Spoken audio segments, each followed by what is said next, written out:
And what you try to do along the way is create value. When you reach Right. out to these folks in a more or less cold manner, you want to make sure that what you're bringing them is of interest and you've done some homework and you're providing a reward for their attention.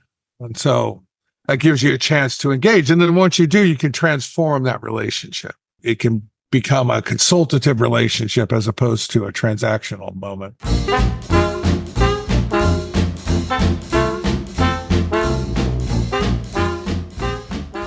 Hi, and welcome to another episode. I'm your host, Brian Mattocks. With me today is Rick Robinson, PJX Media. Welcome, Rick. Hi, how are you, Brian? I am awesome. Thanks for asking. If you could do our guests a favor and give us a little intro about what you do, where you came from, and how you got there, that'd be great. Well, that could be quite long, but I'll tell you, my name's Rick Robinson. I'm CEO of PJX Media. We're an independent out-of-home agency. We work with independent agencies and challenger brands to bring their stories to life in the public space. Okay, so help me a little bit more for the listeners here. When you say bring it out into public space, what do you really mean?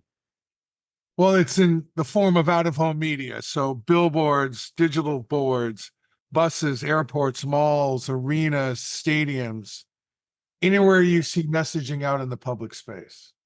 Gotcha. So when it comes to the advertising and marketing of that service, how does that work? I mean, your average local guy probably isn't a buyer. Your small coffee shop or what have you. How does it work to engage a service like yours, and how are you finding your client? So we work with other advertising agencies that represent a variety of brands on the local, regional, and national level. We also work with brands directly with their marketing and media teams. And so they'll come to us with a brief that's about a specific plan, objective, promotion, an event, a moment in time. And then we go into the market and look at all the possibilities out there and curate that back to them as a recommended plan.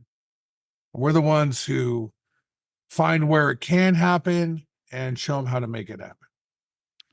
So I guess for most of us, the smaller business guys that are out there reaching out to folks that are providing these outdoor, advertising experiences, buying and procuring that service seems messy and perhaps convoluted. So explain, if you would, just a little bit at a high level, how do you even start with that? If I'm working with a local company as a marketer and I want to help begin that advertising conversation, what does that look like and how does it work? Well, there's a couple ways to go about it. You can use an agency like ours that works with all of the suppliers, Oh, gotcha. or you can go direct to individual suppliers, those who own the medium. You can usually see the names right on the billboards. Right. And then you So, find out whether or not it's available. You make sure you get the production organized and you get it up on whether it's the printed panel or the screen. so you're in the middle of that, doing the strategic sort of maneuvering and the project planning. Is that what I'm hearing? Yeah, our clients come to us for really two things: for expertise, because as you noted, it's a very fragmented, diverse supply side, Mm. and bandwidth, the energy, time to organize all of it and make it happen. So, how do you engage new partners? What are you doing to find those advertisers, those marketing companies that are out there that need your support? It's a combination of attraction and promotion. So on the attraction side, it's, doing great work for the clients we already have, nurturing and creating opportunity for those clients. Right. So they stay with us, we can retain the business.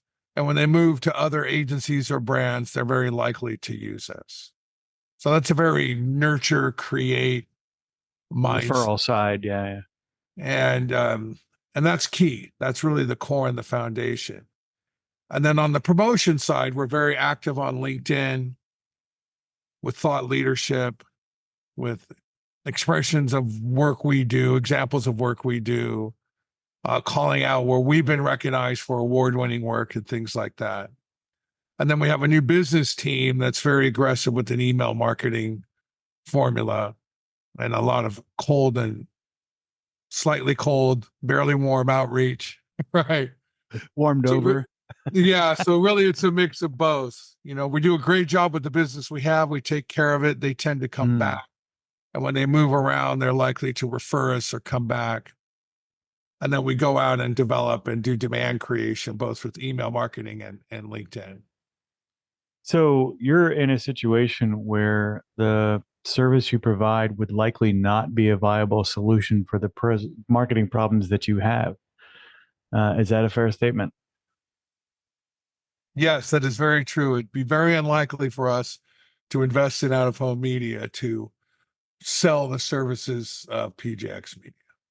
So, how do you reconcile that? I mean, in a lot of ways, that seems like a bizarre paradox for the business. Honestly, I've never given it much thought or worried about it. We know where or at least we think we know where our customers lie, and we know how to get to them. The challenge is just getting the audience, and so that takes a lot of energy and effort. On the nurture side, taking care of the existing clients we already have, that's very much within our control. Right. And that can be very powerful. On the demand generation side, so far, that's a very inefficient process. Right? I refer to it as like fracking for oil. We know the type of people we should be talking to. We generally know how to get to them. We can find them on LinkedIn. We can find their email addresses. We can follow them on social media. But it takes a lot of effort and repeated contact. And what you try to do along the way is create value. When you reach out to these folks in a more or less cold manner, you want to make sure that what you're bringing them is of interest and you've done some homework and you're providing a reward for their attention. And so that gives you a chance to engage. And then once you do, you can transform that relationship, right? It can become a consultative relationship as opposed to a transactional moment. So you alluded to something that is near and dear to my heart, and that's the mechanics of attention in a lot of ways. Providing a reward for that attention sounds like something you've given a fair amount of thought to.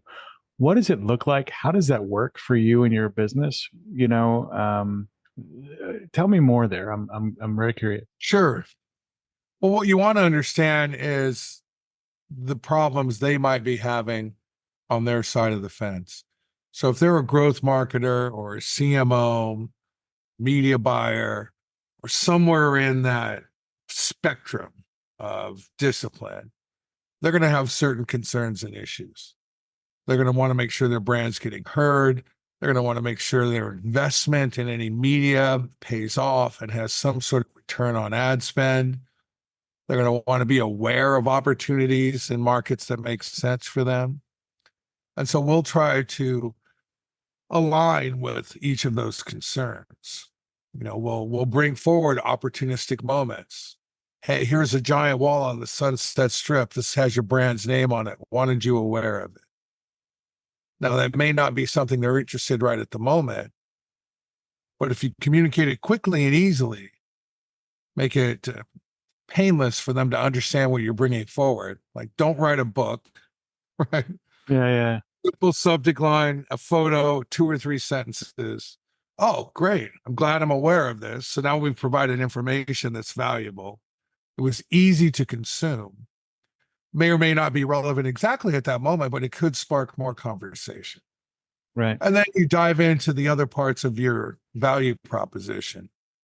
Speak to the expertise we bring forward. Our agency just won some Media Plan of the Year awards. We're making sure our prospects are aware of that because they want quality work. We also have several options for campaign measurement, down to the KPIs. We're bringing those examples forward. Like, here's some campaigns we've done and how they've worked. So just trying to align our value proposition with their needs, at least what we suspect their needs are. Right. So I'm so close. This is the reward on that that attention. Um, you're talking about essentially the pain, the customer pain, right, or the prospect's pain, and delivering solutions that match against that pain. But there's got to be more than that, right? Because, like you said, in a lot of ways, you can't track where they are, right? So you're not sure how severe the pain is when they see the value stuff that you've brought into the marketplace. Right, right. Is there any other sort of rewards on that attention that you're working with? And I'll give you an example, right? So, we in the business, we know about the curiosity gap, right? So in some ways, there's the nature of the creating questions that people have to have an answer to. So the reward is literally that answer. It doesn't really actually even necessarily have to do with anything specific to the business, but you close that curiosity gap, and that's how people kind of make these synaptic connections. That's almost a Pavlovian response. The other reward mechanics that are really interesting and highly effective, at least in my experience, are things that are egocentric, right? So the media exposure in and of itself is a reward, or the personal propping up of somebody. So I'm curious about the other ways that you're bringing, because I imagine it impacts the broader outdoor experience as well, or the out of home marketing experience as well. You've got to be essentially an attention sort of artisan to try and manage getting the right attention at the right place at the right time. So I'm interested in learning more about some of the other reward structures maybe that you've put in place, or the stuff you're using with your clients to help them capitalize on those. Well, it kind of lands in two different groups. One of them is the prospecting component. Right? What are we promising that's just worth their time, their reward for paying attention to our outgoing message? And that is where you try to lean into what you suspect their problems are. Right. The other reward scenario is for the campaigns that we work on for our brands and agencies, where we're making sure what we place in the public realm is right place, right time. And a lot of that could be fed by data and a lot of audience information we have. So we know where people are in the market. We know how they move around. We can understand the when, how, why, what, and where out of home media, and curate those placements appropriately in the public space. So, there's really two ways we work on creating reward. In the end, we need to make our clients look like rock stars. Right. We need to help them get promoted ultimately. Right. And give them ways to demonstrate to their client, whether internal or external, their leadership, that they've been a great steward of that investment. Right. So that brings you directly face to face with the attribution problem, right? Mm-hmm. So how do you close that gap when it comes to, okay, so we've got their attention, the reward we're trying to drive, that incentive, we need to add incentive to the mix there for them to take an action so that we can get some level of attribution. What does that look like? You have sort of consistent strategies you're using there to help the folks that are doing these, out of home media buys, close that gap? Sure.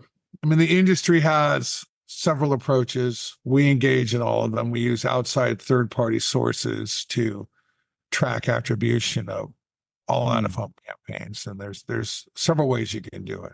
You can look at brand lift. You can look at website visits, store visits, cost per acquisition, if you're able to connect to their sales data. All of it's driven by tracking mobile device IDs, seeing device IDs that are exposed to an out of home campaign, and tracking what happens after the exposure. You compare that test group to control group, and then you can see comparable lift. So there's a lot of ways to understand and demonstrate the effectiveness of the out of home investments. Gotcha. That's it starts to get very, very interesting when you get into the analytics for that stuff. You Mhm. mentioned control groups and testing and things like that. That immediately sticks in my mind that that's going to put it out of the budget for a lot of people. What does the typical engagement look like when it comes to your services? For us, we work with regional and national brands for the most part. So, the average spend for clients going to be a few 100,000, Gotcha. typically somewhere in there. Many clients spend into the seven figures. Where the real local advertisers who are going to spend, five or 10,000 at a time, we may not be the best choice. They may have Gotcha. some other options that they can engage in that will be more efficient for them. So now I definitely want to have you tell us a little bit more about where folks can learn more about this, because I think the space gets super interesting. But getting to where you are, maybe you have to do a fair amount of nurture for your prospective clients to help them get to that level. Where would they find more information about PJX and how to get started, and maybe some of the earlier phase stuff where they're like, oh, they're not ready for you yet, but they might be soon? Where would they get information like that? Sure. So they can go to our website, pjxmedia.com, and learn all about us, follow us on LinkedIn.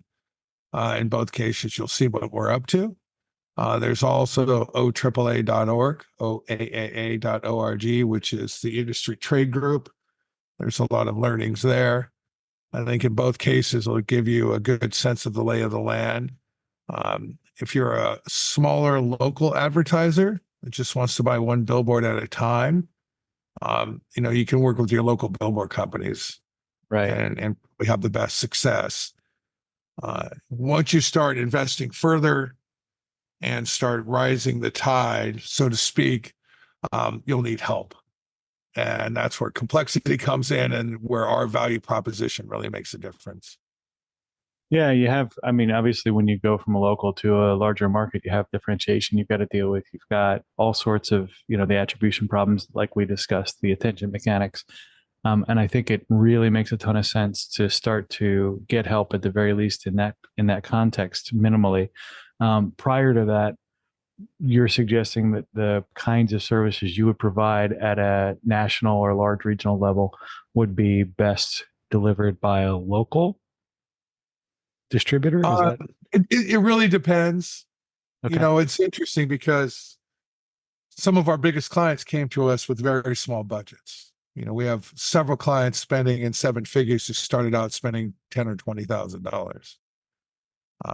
They had the pathway to get there, though. They were on a growth mode as an organization. So maybe they came to us in early startup phase or Series A phase, and we were able to grow together. Gotcha.